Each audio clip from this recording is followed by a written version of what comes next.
And then we have here a comment by Tawheed Lover 22, who says that's facts that Sayyid Ali Hur guy is inconsistent with his Rijal methodology. An example here of Sayyid Ali al-Husseini, Shubayri, he says because the authenticity of the chain and the reliability of its narrators is not sufficient to render a hadith acceptable. Now, the question that needs to be put to this Shubayri character and to Tawheed Lover and all this Ibn Asad and Taha Naqwi and all these people is, do you accept this narration? Do you accept this narration that Imam Sadiq alayhi salam said that we should not marry people who are from Kurdistan or from who are Kurdish people? Sanad is sahih. Are you going to accuse Ayatollah Sayyid Shaheed Muhammad Baqir al-Sadr and Ayatollah Sayyid Ali al-Husseini al-Sistani and Ayatollah Sayyid Munir al-Khabbaz of being inconsistent in the Rijal? That on the one hand, you are authenticating the sanad. You are saying sanad sahih, authentic, reliable. All the narrators are thiqat in the Twelver Imami books. But the content of the hadith we reject. So that means this attribution is a false attribution. Now, they say Sadaqallahu al-Azim and move on. But no. If you're a critical thinker, you need to stop them and say, wait a minute. So what does this show us about the strength of the Twelver Imami Rijali system? Because this exposes a huge flaw in the Twelver Imami Rijali system. If a narration goes against the Quran, even if the sanad is sahih, we reject it. Well, this is what we do at Islaah. But when we do it, we are sinners, we are criminals, we are inconsistent. There are more than 1100 narrations supporting tahrif in the corpus, which the Usuli Twelver Imami scholarship rejects. And 200 of these are mu'tabar, they are reliable as per Ayatollah Shaykh Hadi Ma'rifat. Yunus ibn Abd al-Rahman faces an objection from the Shia, who say to him, مَا أَشَدَّكَ فِي الْحَدِيثِ وَأَكْثَرَ إِنْكَارَكَ لِمَا يَرْوِيهِ أَصْحَابُنَا.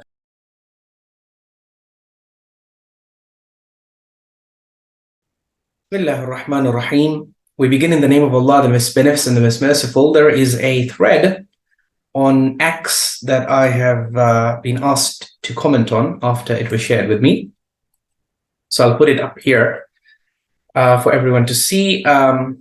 So there is this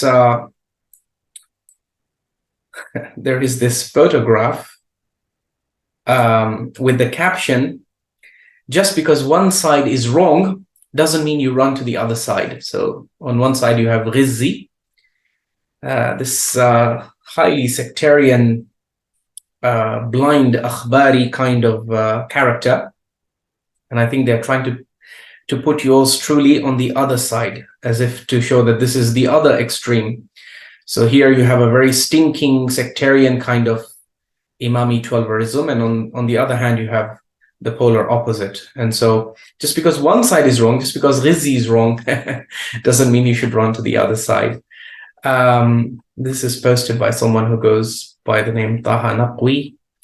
And then we have here a comment by Tawheed Lover 22, who says that's facts that Sayyid Ali Hur guy is inconsistent with his Rijal methodology. At this point, he doesn't even know what he believes himself.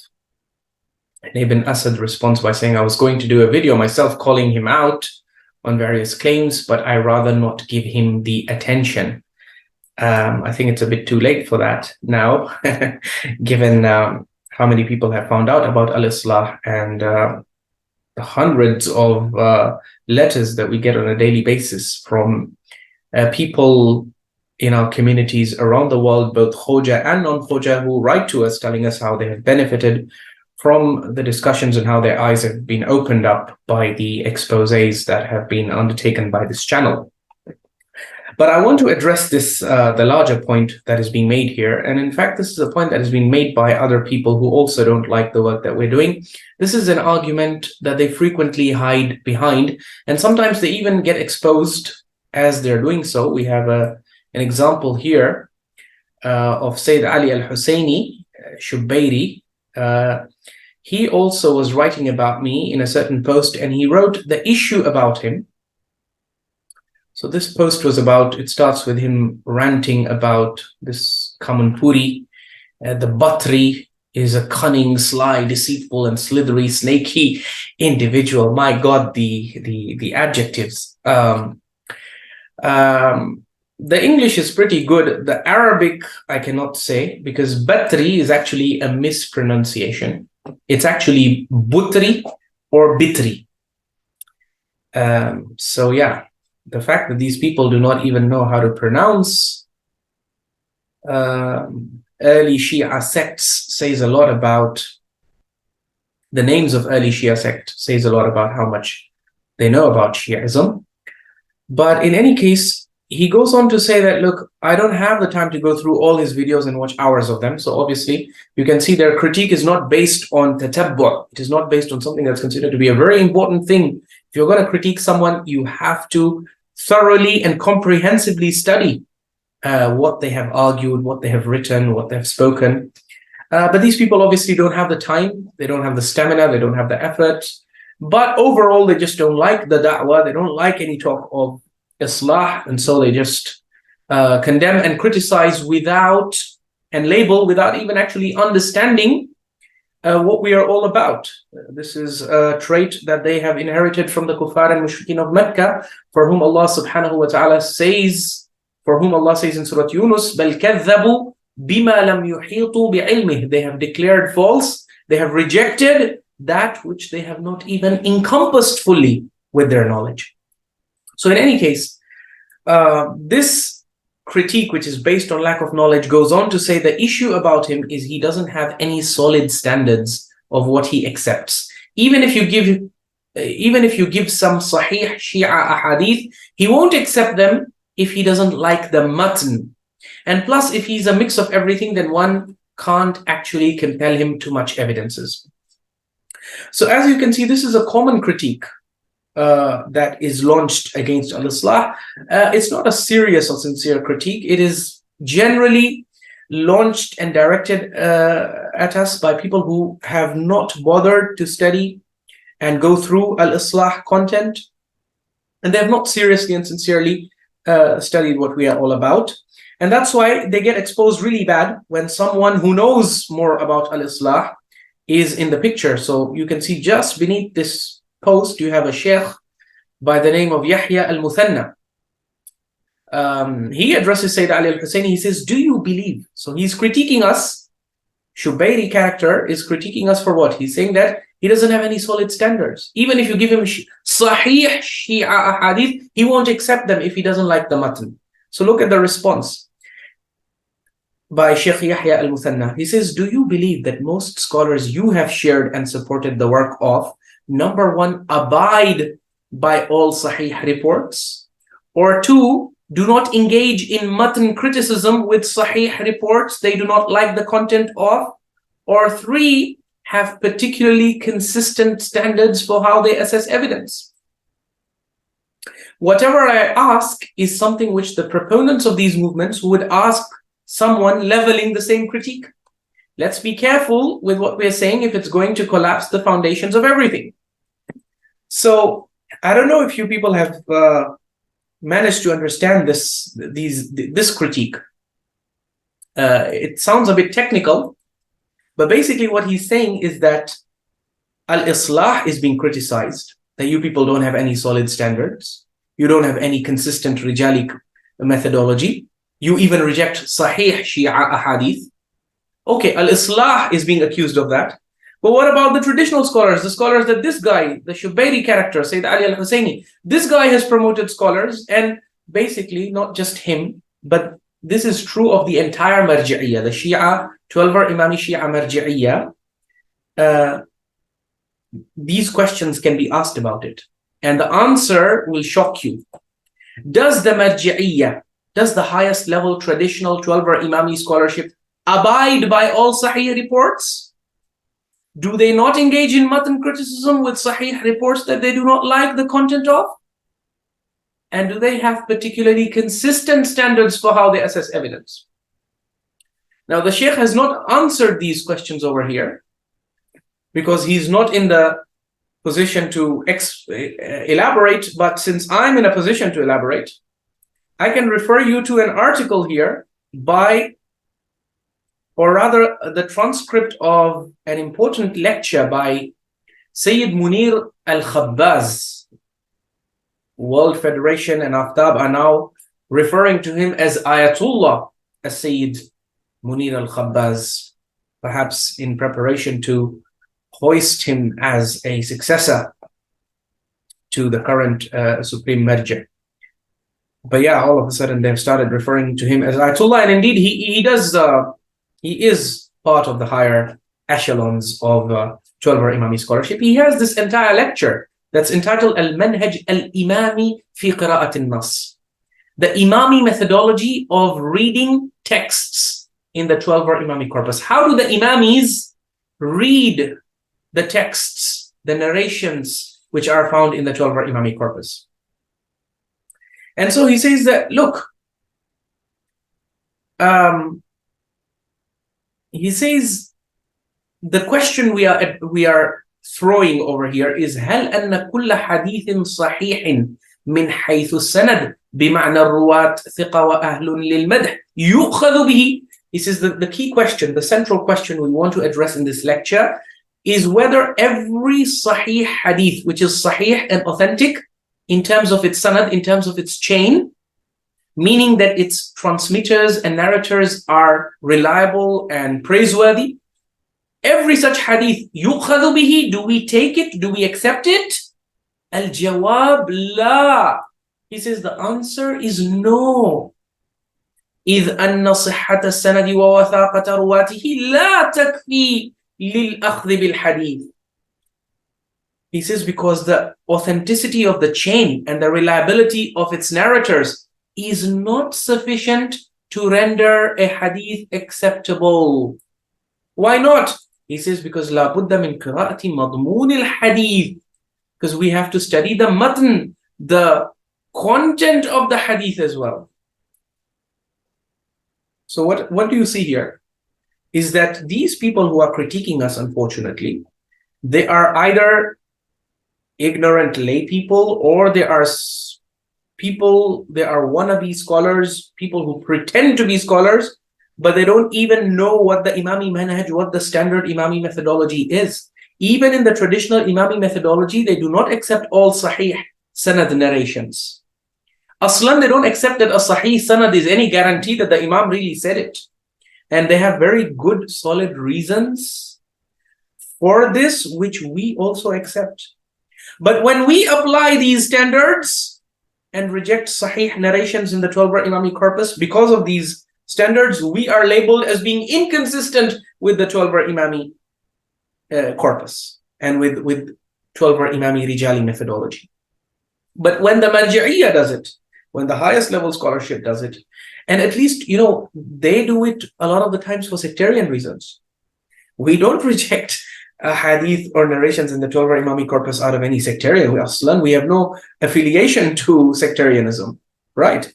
So when we reject sahih narrations in the Twelver Imami corpus, it is because of their opposition to the Quran, to the established Sunnah, to the requirements, to the undisputed requirements of aql, the badahiyat of aql, as they say, the most basic and universally recognized principles of logic.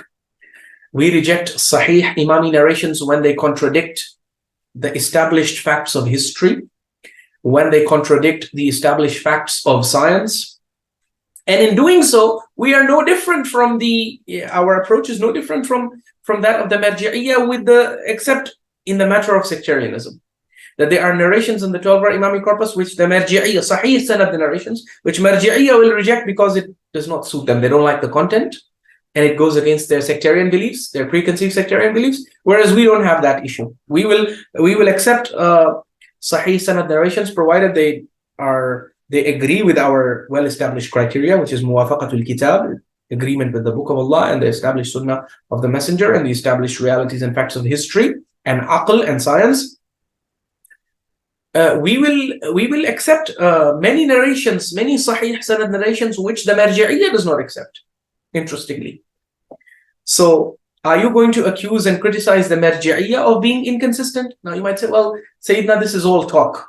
Can you show us Sahih narrations which the Marji'iyya and the highest level of Twelver Imami scholarship rejects? The answer is, I don't need to, because in this lecture, Sayyid Munir al-Khabbaz has already done the job for us.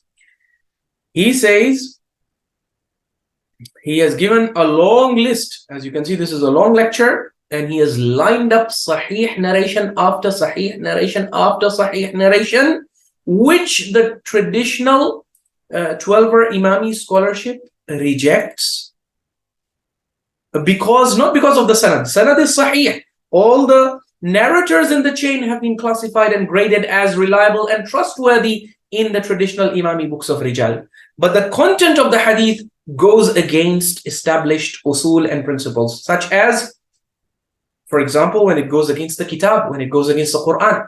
So,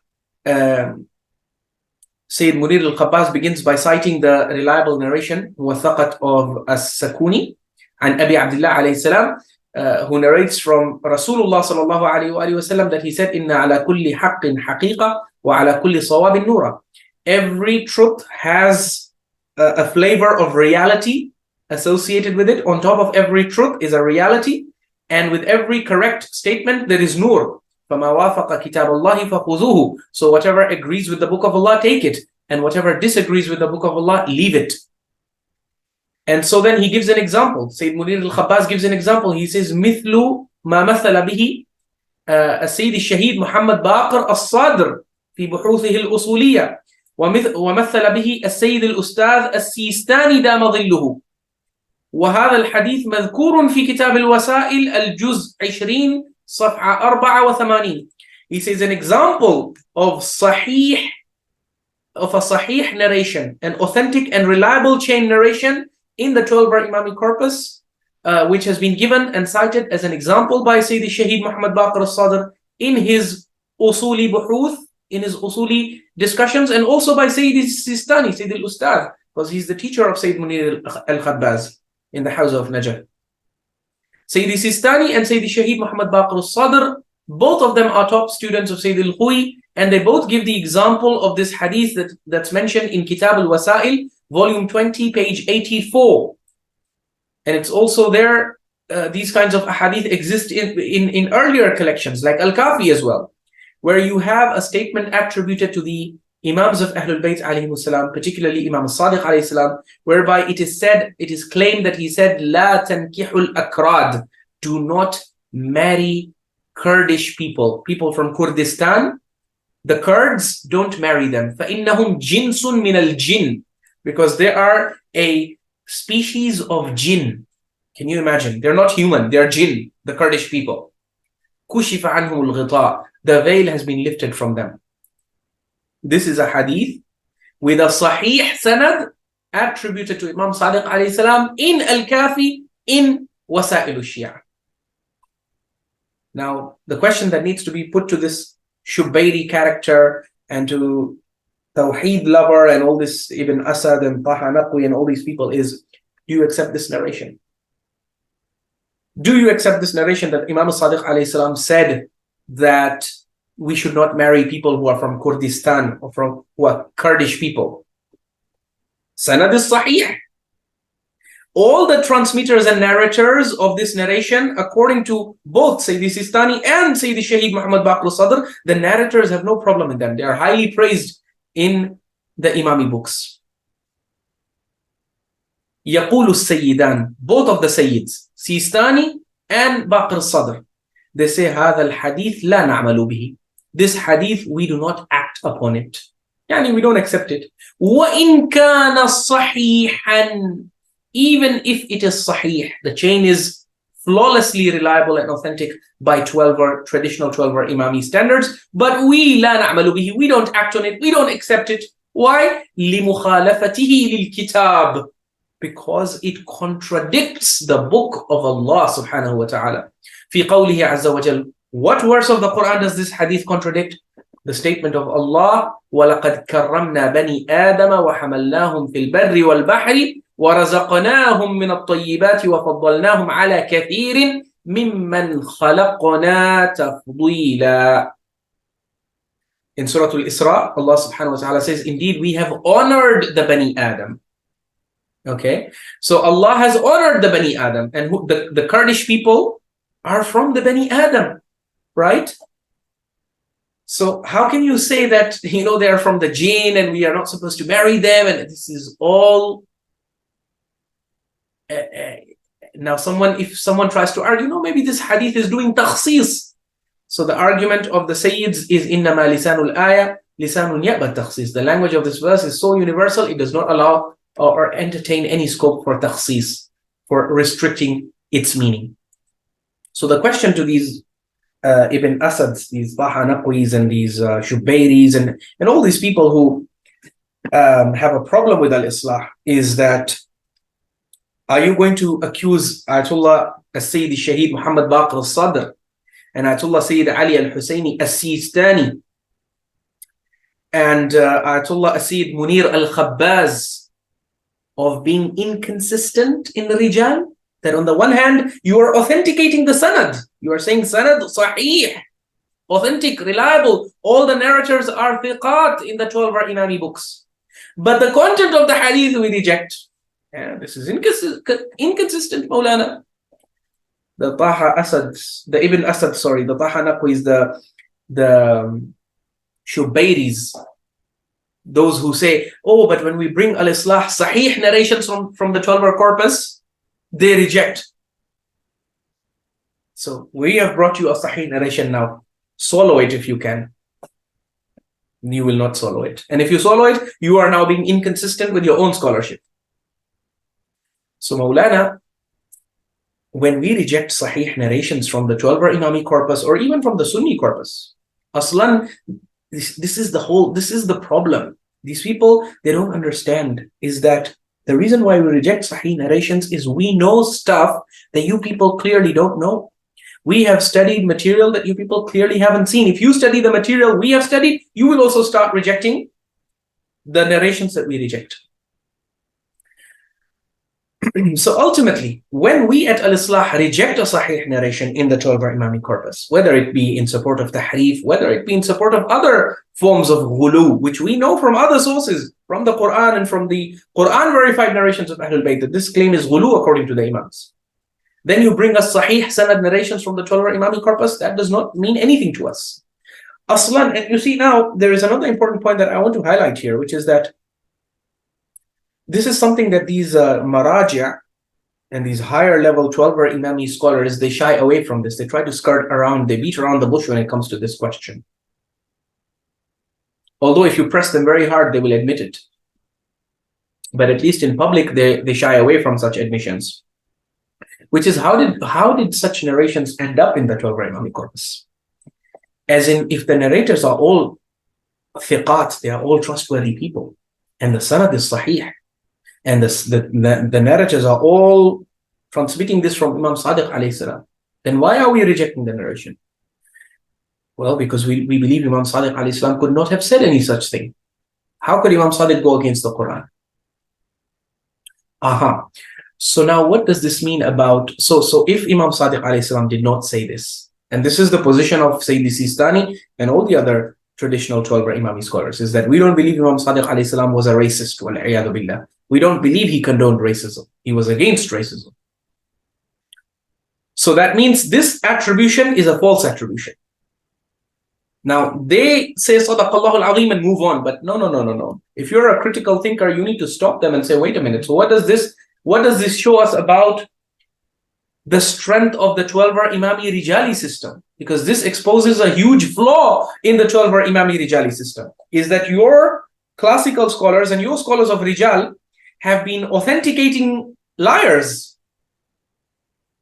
Because when a statement is attributed to Imam Sadiq that is racist, where did that statement come from? If it did not come from Imam Sadiq, then it came from those narrators. But the books of Rijal are classifying those narrators as being trustworthy people. But what they are transmitting from Imam Sadiq, even the Twelver scholars are accepting that this is a lie, this is a falsehood. So what does this prove? This proves that your thiqat were even liars. They were not above attributing lies to the Imams of Ahlul Bayt. Ahsantum. Maulana, once you understand this principle, that Twelver Imami Rijal is not foolproof, And this entire article, this entire speech and lecture of Ayatollah Sayyid Munir al-Khabbaz, this whole lecture, Al-Manhaj al-Imami fi Qira'at al-Nas, this whole lecture is basically one long argument to show you that Twelver Imami Rijal is not foolproof. Because this is just one example, Maulana. He goes on to give you example after example. So let me just quickly read the headings. He says these are things that we have to be mindful of. Number one, we have to be sure the hadith, for us as imamis, he's arguing, for us to accept a hadith, we have to ensure that it is not musadiman lil aqli badihi. It should not be contradicting the basic universally accepted principles of logic. Why do you need this principle? Have you ever seen any scholar saying that for us to accept a verse as being part of the Quran, it must not contradict any principle of logic? Have you ever seen them saying this about the Quran? No. Why? Because there is nothing in the Quran that contradicts universal principles of logic. But then when it comes to the Twelver Imami Hadith corpus, they say, yeah, here there is a condition. We can't accept any narration, no matter how sahih the sanad is, if the content of the narration goes against the universal laws of human logic. We can't accept that narration. What does this mean?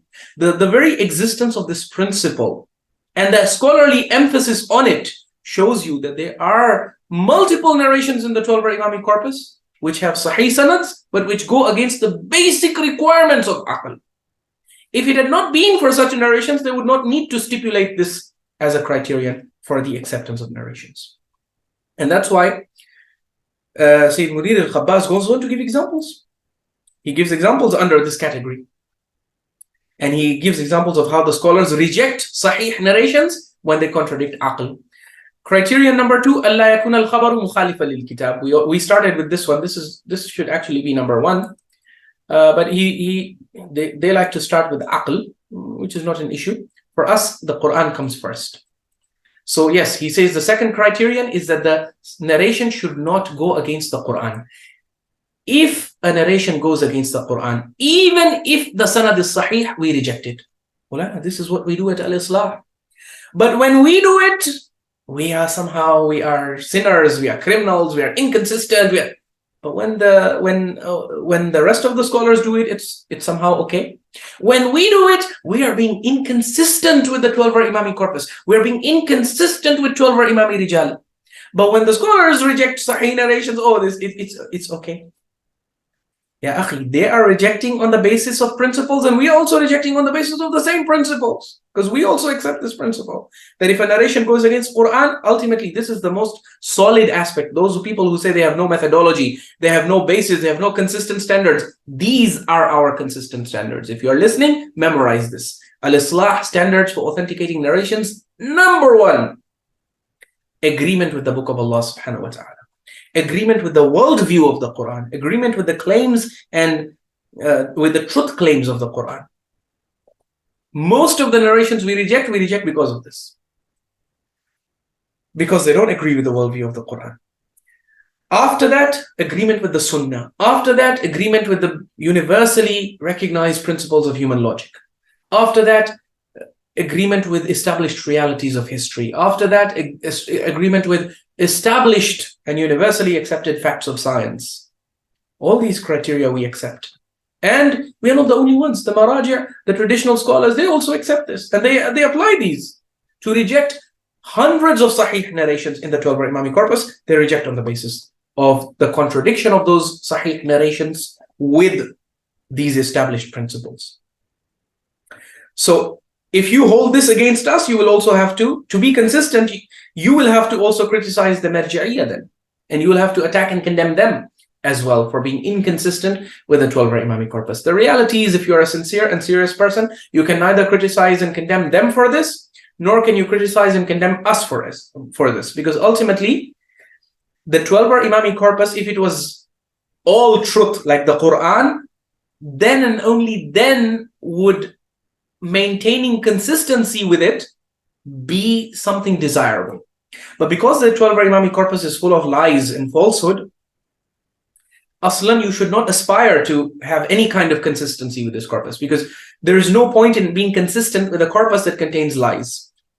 In the same way, if Imami Rijal, if the Twelver Imami Rijal system was flawless and perfect, then even we would aspire to maintain consistency with it. But when the Rijal system itself is severely flawed, and we recognize this, just as the Twelver Imami scholarship recognizes this, then aslan, there is no point, there is no meaning to this idea of maintaining consistency with a flawed Rijali methodology or apparatus. So I hope this point is clear and this point is well understood, and this will shut the mouths of all those who try to critique and condemn Al-Islaah for rejecting Sahih narrations.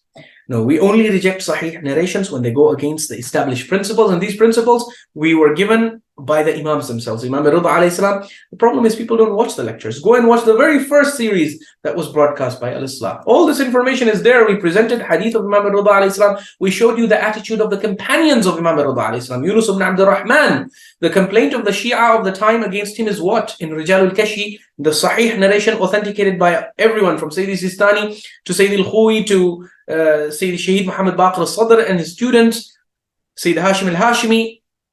Across the board, this narration is authenticated both in terms of its chain as well as its content. Yunus ibn Abd al-Rahman faces an objection from the Shia, who say to him, "Ma ashaddaka fil hadith, wa akthara inkaraka lima yarwihi ashabuna." This is one of the most learned companions of Imam Rida alayhi salam, and the Shia of his time are accusing him and saying, "Ma ashaddaka fil hadith." How strict are you in the matter of hadith? وَأَكْثَرَ إِنْكَارَكَ لِمَا يَرْوِيهِ أَصْحَابُنَا. And how often do you reject, how frequently and excessively do you reject the narrations which are narrated by our ashab, by our companions? And obviously they mean trustworthy companions. So this practice of rejecting sahih narrations of trustworthy narrators, it goes way back to the time of Imam Rida alayhi salam and his companions, Yunus ibn Abd al-Rahman. And Yunus ibn Abd al-Rahman acknowledges this, and he says, the reason why I'm like this is because my master, Imam Rida alayhi salam, told me to be like this. He said, reject every hadith that goes against the Quran and the established Sunnah.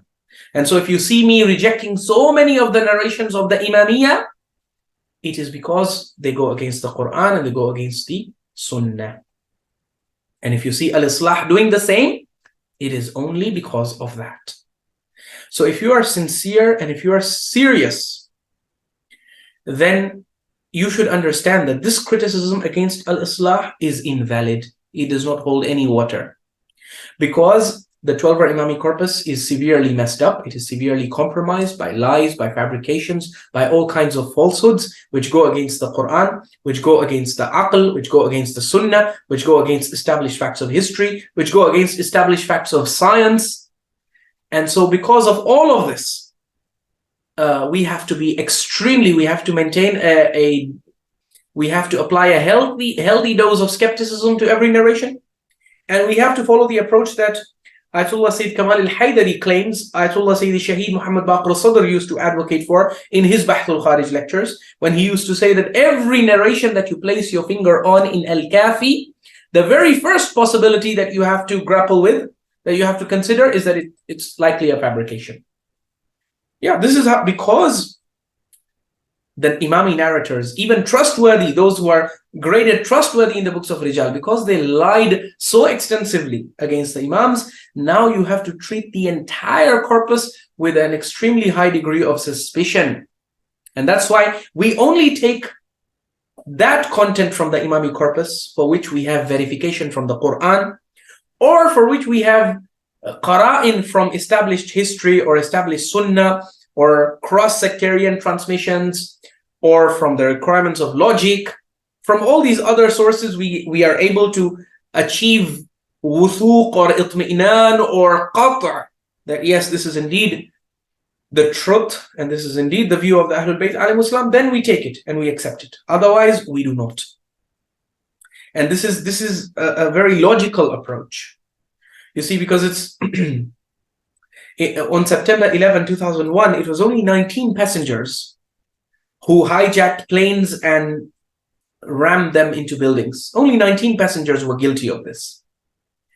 But after that, all the thousands and thousands of passengers who have traveled have had to go through intense security at the airport.